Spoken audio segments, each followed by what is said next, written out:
اهم حاجه في الاكله دي الليمون. يا معلم ده ايه ده؟ بص 3 حتت كبده بالظبط. ده هزار ده هزار والله. ده ب 10 جنيه. ده بقى كان الحرش، وطبعا راينا باين. بص انا خدت نص رغيف في حته كبده واحده. وهنا كنت بقول ان الطعم حلو لكن الكبده قليله، وعبد الله اكد عليا وقال انها متحرشه جامد. خلاص بقى حفظته المفروض. المهم ده كان ابو حلمي وده راي خالد فيه. سندوتش متهرول جامد بسبب الزيت. بس اكترهم كبده. بس مليان كبده، بس مليان زيت. فعلا زي ما قال الساندوتش مليان زيت، وكان طعم الساندوتش زيت تموين جدا يعني، وكان اقل بكتير من توقعاتنا. وحش قوي.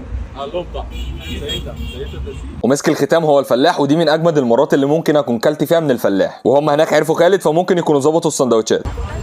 حلو. هو بجد حلو. ويلا بينا على الترتيب اللي حمامين هيفاجئك. وفلاح. بص المقارنه صعبه قوي. حمامين نمبر 1. انا فلاح.